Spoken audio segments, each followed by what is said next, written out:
y cuando estamos en el escenario perioperatorio siempre tenemos como un lema, ¿sí? Y es que no debe existir este concepto de los exámenes de rutina, ¿cierto? No hay rutinas, no hay recetas, cada paciente tiene características propias, los pacientes deben individualizarse. Este tipo de poblaciones especiales que llamamos a la hora de hacer consideraciones de tomas de decisiones médicas, ¿aquí valdría la pena hacer una cuantificación exacta como usted lo menciona?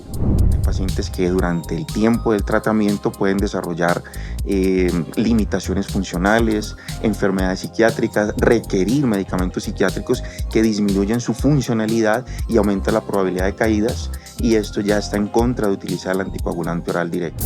Hemostasia 360, Voces en Latinoamérica, donde la ciencia y la innovación se encuentran para transformar el diagnóstico y manejo de los trastornos de coagulación. Un espacio de actualización continua para explorar estudios de vanguardia, casos clínicos relevantes y herramientas que impactan directamente en el cuidado del paciente. Acá, cada episodio es una oportunidad para aprender. Comencemos. Bueno, bienvenidos una vez más a otro de nuestros episodios en Hemostasia 360, Voces en Latinoamérica. Hoy vamos a hablar de un tema súper importante, continuando con este ciclo de episodios de anticoagulación. Y vamos a hablar en el escenario de la cirugía vascular y la angiología. Nos acompaña la voz del doctor John Jairo Berrío. El doctor es especialista en cirugía vascular y angiología, expresidente de la Asociación Colombiana de Cirugía Vascular y Angiología, profesor del Departamento de Cirugía General de la Universidad del Valle y máster en tratamiento anticoagulante de la Universidad Católica de Murcia. Doctor, bienvenidísimo a nuestro podcast. Qué bueno tenerlo aquí en nuestra ciudad con su voz. Muchas gracias a ustedes por la invitación y espero continuar aportando algo del conocimiento interesante que tenemos y que hemos descubierto a lo largo del tiempo en temas de anticoagulación. Doctor Ricardo Correa, bienvenido una vez más aquí por ser mi coequipero en este podcast. El doctor Ricardo Correa, nuevamente nuestro director médico para Werfen en Latinoamérica. Doctor, bienvenido. Muchísimas gracias, Mili. Bueno, doctores, el tema de la cirugía vascular y todo el manejo de los pacientes trombóticos creo que es bastante crucial, importante en las decisiones que se toman, la orientación del paciente, la decisión de la anticoagulación. Y quisiera empezar sabiendo de parte de ustedes qué recomendaciones actuales tenemos para el manejo de los pacientes que están anticoagulados con los DOACs en el manejo perioperatorio. ¿Qué pasa en este paciente? ¿Cuáles son las recomendaciones? ¿Hay alguna forma de pronto subclasificar estos pacientes en el perioperatorio, doctor? ¿Qué nos puede contar? Claro que sí, mira, como primer punto interesante para considerar es que no todos los pacientes pertenecen a una misma categoría. Existen los pacientes programados para una cirugía, es decir, una cirugía electiva, que ya vienen con una anticoagulación, bien sea por fibrilación auricular o por tromboembolismo venoso. Tenemos los pacientes que, estando anticoagulados, tienen una cirugía de emergencia, y en un tercer grupo tenemos los pacientes que, estando anticoagulados, tienen ya un sangrado que no se puede controlar. Entonces empecemos con el primer grupo, los pacientes que están programados, que tienen una cirugía electiva y que están anticoagulados con un anticoagulante oral directo. Quiero recalcar que el término terapia puente no aplica para los pacientes anticoagulados con los orales directos.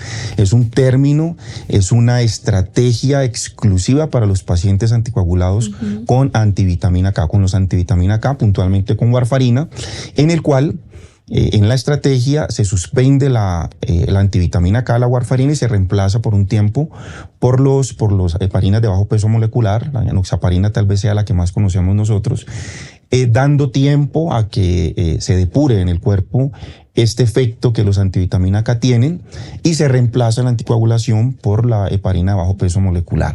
En el caso de los DOAC, de los orales directos, lo que hacemos es, entendiendo su vida media corta, es retrasar o suspender la dosis relacionada con el momento de la cirugía. Si se trata de un procedimiento de bajo riesgo de sangrado, garantizar hemostasia durante el procedimiento y reiniciar la anticoagulación dentro de las 12 horas siguientes al procedimiento. procedimiento. Otra estrategia que debemos tener en mente es reemplazar, para conservar la suspensión de la vía oral, reemplazar esas dosis últimas del anticoagulante oral directo por una heparina de bajo peso molecular que se va a inyectar de forma parenteral, insisto, reemplazando o evitando el uso de la vía oral, para que nuestro paciente llegue o no pierda la intención de estar anticoagulado. Se suspende una dosis, se suspenden 2 dosis mientras el paciente va a cirugía y, repito, se reinicia dentro de las 12 horas siguientes al procedimiento. Primera categoría. Segunda categoría, los pacientes que tienen la necesidad de una cirugía de urgencia y se prevé en ella alto riesgo de sangrado. Cirugía de neurocirugía, cirugía de cráneo, cirugía de columna, cirugía vascular, grandes vasos, cirugía cardíaca, la necesidad de una punción lumbar para una anestesia raquídea, una anestesia conductiva, y la cirugía que involucra órganos sólidos como el hígado, cualquier otra víscera sólida del cuerpo.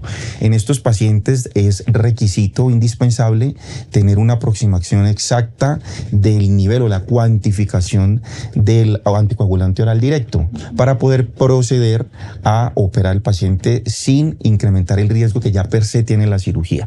Nosotros bien sabemos que las vidas medias de los anticoagulantes orales directos han sido establecidas por su fabricante y por los ensayos pivotales, y nuestra tendencia es a darle a estos pacientes, cuando así se puede, 4 vidas medias. Pero insisto, en esta categoría tenemos la necesidad de una cirugía urgente.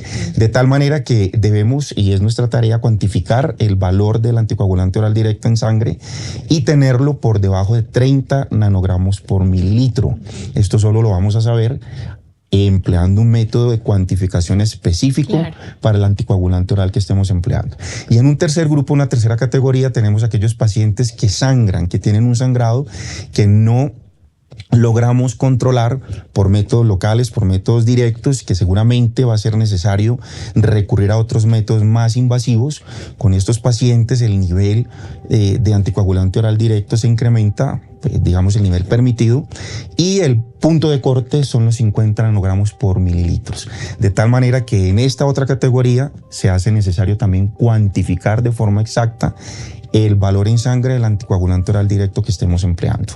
Perfecto, definitivamente sí hay una segmentación de pacientes muy importante que considerar a la hora de tomar las decisiones de suspensión, de reinicio de anticoagulación. Y hablaba algo usted muy importante, doctor, que lo hemos comentado, doctor Correa, en otros episodios, y es el seguimiento a estos anticoagulantes. Si, por ejemplo, tuviéramos un paciente con un deterioro de la función renal, este tipo de poblaciones especiales que llamamos a la hora de hacer consideraciones de tomas de decisiones médicas, ¿aquí valdría la pena hacer una cuantificación exacta como usted lo menciona? La pregunta es bastante interesante, Milena, y es que nuestros pacientes con falla renal eventualmente tienden a empeorar en el tiempo, y la falla renal no es una situación que, como se detecte hoy, vaya a permanecer en el tiempo, y nos obliga a medir y a reajustar la dosis del anticoagulante o considerar otras opciones de acuerdo con la tasa de filtración glomerular. Aquí vale la pena recordar algo de controversia que existe en la literatura frente a la permisividad para el uso de anticoagulante oral directo que nos otorga la Asociación de Hematología Británica versus la norteamericana, siendo la británica un poco más complaciente en el tema de permitirnos usar anticoagulantes orales directos hasta con tasas de filtración, menores, hasta de 15 mililitros por minuto, mientras que la americana nos permite, la norteamericana, hasta 30 mililitros por minuto. Allí tenemos un limbo, una brecha entre los 30 y los 15, donde probablemente seamos o no seamos capaces de indicarlo, pero que bien vale la pena, una vez decidida la opción de usar el anticoagulante oral directo en los pacientes con falla renal, cuantificarla cuando sea necesaria para no excedernos en dosis. De acuerdo, y siempre tener en cuenta, como les dije al inicio de la respuesta de la pregunta, que la falla renal tiende a empeorar con el tiempo. Digamos que la causa, si bien sea la diabetes o la hipertensión, si no están muy bien controladas, pues van a empeorar en el tiempo, haciéndonos más necesaria la cuantificación del anticoagulante oral directo circulante en sangre. Para muchas otras opciones, para muchos otros escenarios, los antivitamina K siguen siendo ideales, aunque recordemos que también dependen de excreción renal, pero al tener, digamos, la cifra del INR, algunos nefrólogos, algunos internistas, inclusive nosotros podemos tener cierta tranquilidad por tener un valor preciso de la anticoagulación. Claro. Pero recordemos que aún así el tiempo en rango terapéutico que nos ofrecen los antivitamina K puede ser estrecho, puede ser inexacto y mucho menor del 60%. Por eso eventualmente recurrimos a estos fármacos que tienen farmacocinética, farmacodinámica más predecible. Y una amplia ventana terapéutica. Aunque con ventana terapéutica amplia, aunque requiramos eventualmente la medición, la cuantificación, especialmente en el rango entre los 30 y los 50 mililitros por minuto de depuración de creatinina. Doctor Correa, yo quisiera que usted nos contara algo, y es, el doctor decía una frase que me quedó sonando, y es no excedernos en la anticoagulación, pero también yo diría de este lado, no excedernos en la cuantificación, ¿verdad? Porque siendo estas pruebas de cuantificación tan especiales, tan específicas, no es lo mismo que una prueba de escrutinio, un TP, un TTPA, que lo puedas mandar digamos que con una alta solicitud en situaciones que ni siquiera quizás puedan llegar a requerirlo. ¿Qué opina usted de no excedernos tampoco en la cuantificación? Mira, aquí entramos en algo, Mile, que es bien importante. Y cuando estamos en el escenario perioperatorio, siempre tenemos como un lema, ¿sí? Y es que no debe existir este concepto de los exámenes de rutina, ¿cierto? No hay rutinas, no hay recetas. Cada paciente tiene características propias. Los pacientes deben individualizarse, ¿cierto? Con base en sus características, en su situación de comorbilidad, se deben tomar decisiones. Y acá es donde creo que hay que rescatar esos escenarios que denominamos situaciones especiales para los pacientes que requieren, ¿cierto?, por alguna circunstancia, utilizar un DOAC. El paciente nefrópata, ¿cierto? Definitivamente este paciente es un paciente en el que vamos a tener muy presente la tasa de filtración glomerular. El paciente hepatópata, ¿cierto? Los pacientes en los extremos de peso, ¿cierto? Los pacientes en escenario de desnutrición, los pacientes en escenario de obesidad, ¿cierto? Porque al final del día todos estos escenarios específicos puntuales pues comprometen esa farmacología, esa farmacocinética, ¿sí? El impacto que va a tener el fármaco en cada uno de los pacientes. Entonces, al final del día, eso saca el fármaco de, digamos que esa descripción de seguridad y no necesidad de hacerle seguimiento a su comportamiento y a los niveles de anticoagulación que pueden tenerse. Entonces, siempre tener muy presente la individualización, el no generar un concepto de rutina, sí, ¿cierto?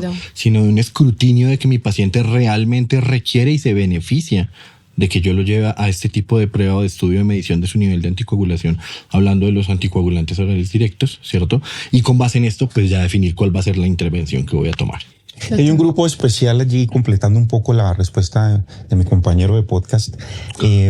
Hay un grupo especial en donde sospechamos que tal vez la adherencia al tratamiento no sea la adecuada. Justo te iba a preguntar por adherencia. Sospechamos también, se nos presenta el paciente que, aunque está anticoagulado con un oral directo, que ya insisto tiene farmacocinética y farmacodinámica predecible establecida, pero llegan con un episodio nuevo de trombosis. Se retrombosan o llegan sangrando. Entonces es el paciente que nos indica, que nos obliga a tener esta cuantificación. Insisto, también estoy muy de acuerdo, no es una prueba de rutina, no todos los pacientes lo requieren. De hecho, una de las indicaciones o uno de los aspectos interesantes cuando aparecen los anticoagulantes orales directos es liberarnos un poco nosotros y al paciente de la carga de una medición rutinaria para hacer ajustes de medicamentos. Entonces, no podemos caer en el otro lado. Pasamos de un INR a estar haciendo mediciones a cuantificar niveles de anticoagulante oral directo en sangre, pero sí existen situaciones puntuales donde el tratante, el clínico, el quirúrgico se va a beneficiar y va a beneficiar a su paciente otorgándole la mejor terapéutica orientada cuando así se requiera. Bueno, y ya que estamos en todo esto de la cuantificación y el papel del laboratorio, ¿cuál consideran ustedes que es el rol del laboratorio en el testeo de estos anticoagulantes. A ver si te entendí bien. En el de laboratorio de rutina, el laboratorio clásico, de las pruebas normales, exacto, que de rutina se solicitan para un procedimiento quirúrgico.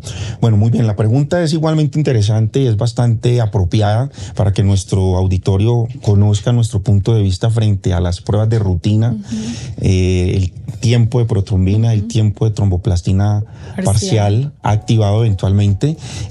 No se acercan al valor exacto del anticoagulante oral directo circundante. Nos pueden dar una apreciación cualitativa, es decir, hay o no hay, pero no nos dicen hay esta cantidad y este anticoagulante es el responsable del sangrado que el paciente tiene, o con tranquilidad opere que el paciente ya está libre. Va a sangrar y está puede libre. uno aproximarse un poco con algunas de las pruebas.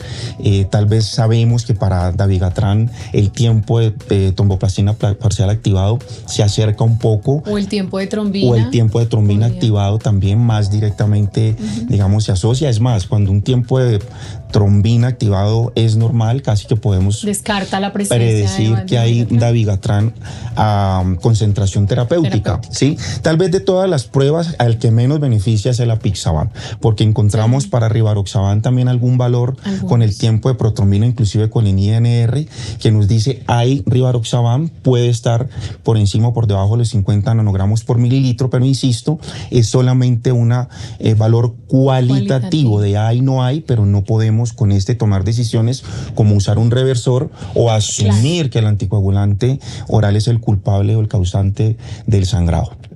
Doctor, ¿qué opina usted de las pruebas más específicas, como el antifactor 10 activado en el caso de los inhibidores directos del 10A o de los otros test más específicos para los inhibidores de la trombina como el dabigatran? Pues mira que iba un poco a plantear como el escenario de la cuantificación y la medición, porque estamos hablando del nivel sérico del fármaco, ¿cierto? Pero también queremos saber el efecto que tiene específicamente a nivel del factor en la cascada de la coagulación y el impacto que va a tener en mi paciente en relación con esto. Y ahí hay que tener presentes, digamos que diferentes circunstancias, ¿sí? Una de ellas son los posibles factores confusores relacionados, digamos, con alteraciones propias del paciente, algún tipo de inhibidor, un anticoagulante lúpico, un proceso inflamatorio activo, un proceso séptico, una disfunción hepática, una agudización de una disfunción renal. Todos estos, digamos que, situaciones clínicas que pueden llegar a impactar la medición del factor. La otra, el hecho de que si yo quiero hacer la medición del factor, debo tener presente si mi paciente que estaba recibiendo un DOAC, ¿cierto?, recibió o un reversor o una heparina, porque eso también va a generar una alteración en ese factor medido, ¿cierto? Y el valor medido de ese factor anti-10A circulante puede, digamos, que darme un valor con el que yo tome una interpretación inapropiada y obviamente una decisión inadecuada.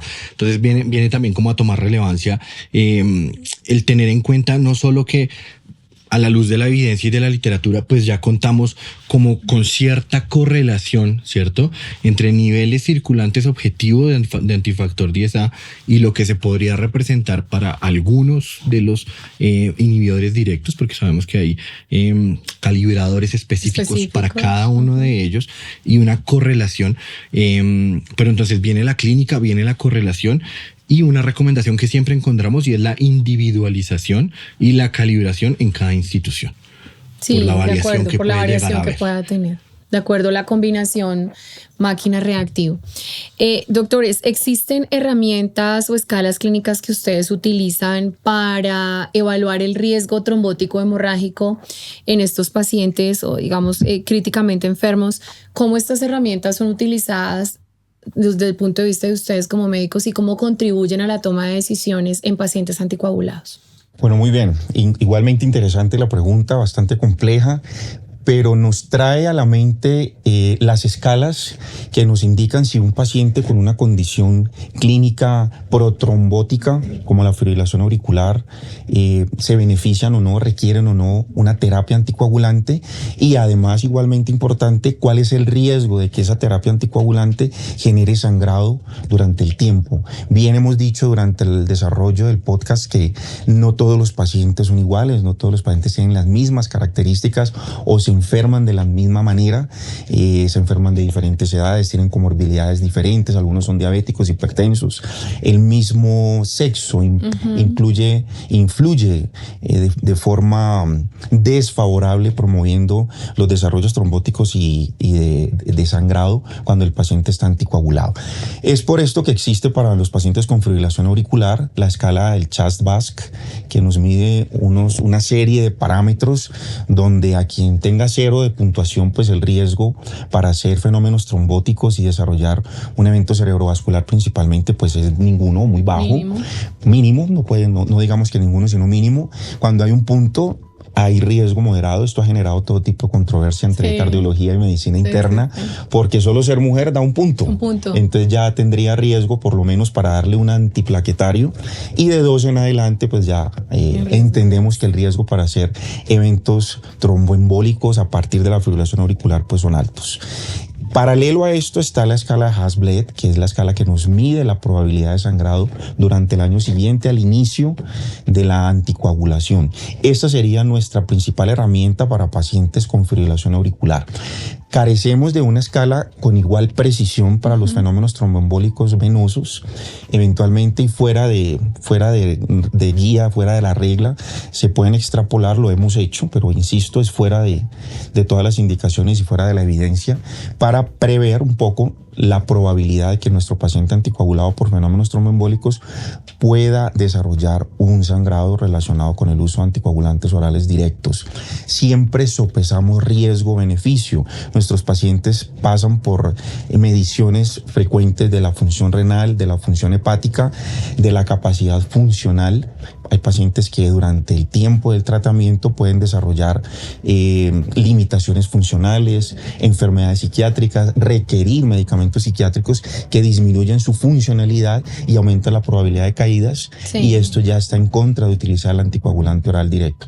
Quiero llegar con esto al punto en que no solamente es la escala la que aplicamos, también la condición clínica general del paciente, y esto solo se obtiene durante una consulta completa, durante la cual no solamente analizamos parámetros bioquímicos, químicas sanguíneas, pruebas de función hepática renal, sino también la condición funcional del paciente, para que, como he dicho, insisto, sopesemos el riesgo, hagamos balance de beneficio frente a la necesidad y sobre todo prever el riesgo de sangrado en los pacientes con anticoagulación oral directa. Entonces, de hecho, no sé si teniendo en cuenta esto, usted recuerda esto que nos solían decir nuestros profesores: tratamos pacientes, no exámenes, no paraclínicos, ¿no? Así es. Siempre tener este contexto clínico es muy relevante para poder tener una adecuada individualización, poderlo enlazar con los laboratorios, ¿cierto? Con los estudios, y pues de esta manera tomar pues una decisión apropiada para cada paciente. Y como de manera anecdótica, recientemente, no sé en qué irá como esa investigación, justamente ahorita que nos cuestionabas en relación con las escalas, ¿cierto? Que mencionamos el CHAST-VASc, que mencionamos el Hasbled, estaban como en una, ¿qué es eso? Polémica de si definitivamente mantenían o no el sexo, puntualmente el sexo femenino, como un factor de riesgo, ¿sí? Entonces, no sé, ahorita a la luz de la literatura estaban como estudiándolo, no sé si ya lo definirían, solo como un dato anecdótico aquí de intermedio y para continuar con nuestro Así podcast. es, pero seguimos viendo de pronto en algunas publicaciones recientes que dentro de la metodología del diseño del estudio sí tienen en cuenta el sexo, algunas publicaciones, mientras que otras no. Entonces no las hacen comparable cabeza a cabeza, porque excluyen un valor que deberían tener ambas publicaciones para compararlas, pero bueno, la controversia seguirá y ya veremos qué va a pasar en el tiempo. Bueno, doctores, yo no quisiera cerrar este podcast sin que comentáramos antes qué pasa en estos pacientes en los que hacen interacciones medicamentosas con los DOACs. Aquí hay otros escenarios que podemos enmarcar y mencionar.